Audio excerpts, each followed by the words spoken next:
Assalamualaikum warahmatullahi wabarakatuh. Halo semuanya, perkenalkan nama saya Daniswara Titunitya dari program studi Tasawuf dan Psikoterapi.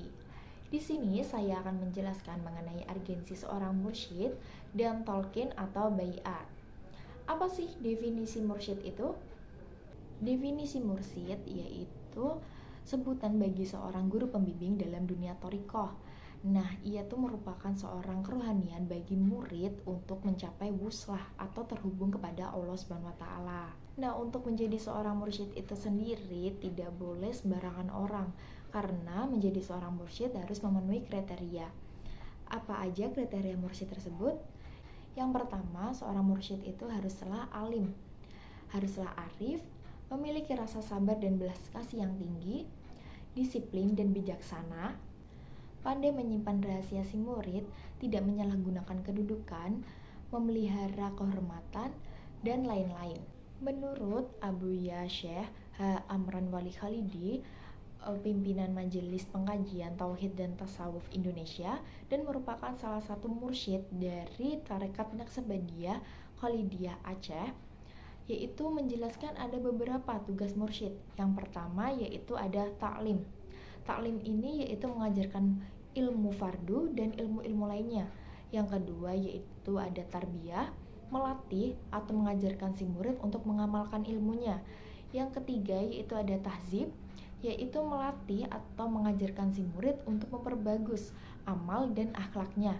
Dan yang terakhir yaitu ada taslik, yaitu menjalankan kemauan si murid untuk mendekatkan diri kepada Allah Subhanahu wa taala. Selanjutnya yaitu mengenai urgensi mursyid. Di dalam tasawuf sendiri, peran mursyid itu adalah sangat penting karena beliau sebagai penunjuk jalan untuk si murid agar sampai kepada Allah Subhanahu wa taala. Apabila si salik atau mursyid ini berjalan dengan ilmunya sendiri tanpa adanya mursyid, dikhawatirkannya setan dan hawa nafsunya adalah sebagai mursyidnya. Dan ini berakibat ia akan tersesat dan menjadi malapetaka bagi dirinya sendiri maupun orang lain. Selanjutnya yaitu pengertian dari talqin atau baiat. Talqin atau baiat ini merupakan syarat yang harus dijalankan seseorang atau murid untuk masuk ke dalam thariqah. Nah, thariqah yang saya sebutkan di sini yaitu ada thariqah Qadiriyah dan thariqah Tijaniyah. Yang pertama yaitu mengenai thariqah Qadiriyah, merupakan thariqah yang muktabaroh, yaitu sanad keilmuannya telah masyhur sampai kepada Nabi Muhammad SAW. Untuk masuk dalam thariqah Qadiriyah ini harus melalui tahapan-tahapan atau fase. Yang pertama yaitu bertemu dengan mursyid. Sang mursyid menyuruh si murid untuk bertaubat dan memohon ampun kepada Allah Subhanahu wa taala. Setelah itu berzikir. Yang kedua, sang mursyid menyampaikan pesan-pesan untuk diamalkan oleh si murid. Yang ketiga yaitu membaiatan si murid. Dan yang keempat yaitu sang mursyid membacakan doa kepada si murid. Dan yang terakhir yaitu murid meminum segelas air yang telah dibacakan doa oleh sang mursyid. Doanya itu yaitu penggalan dari Al-Quran, ayat-ayat Al-Quran. Yang kedua yaitu Al-Fatihah 3 kali. Yang ketiga yaitu Al-Ikhlas 3 kali.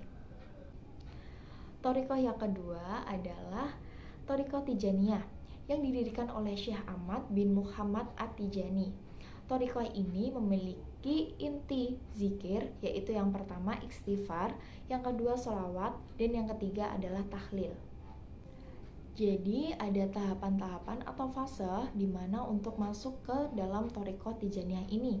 Yang pertama yaitu bertemu dengan mursyid.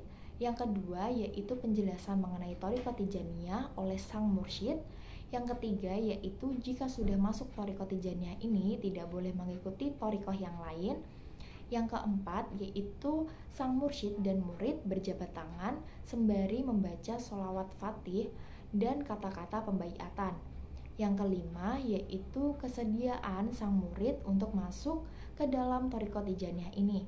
Dan yang terakhir yaitu sang mursyid membacakan doa yang diawali dengan tawasul kepada Nabi Muhammad SAW. Itu dia teman-teman semuanya penjelasan mengenai urgensi seorang mursyid dan talqin, baiat atau zikir.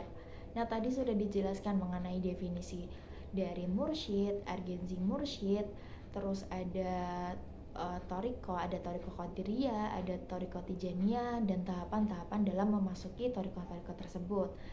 Nah, semoga ilmu yang saya sampaikan ini bermanfaat bagi kalian semua. Mohon maaf bila ada tutur kata, baik disengaja maupun tidak disengaja, dan penyampaian penjelasan tadi mohon maaf jika ada kekurangannya. Terima kasih untuk semuanya. Wassalamualaikum warahmatullahi wabarakatuh.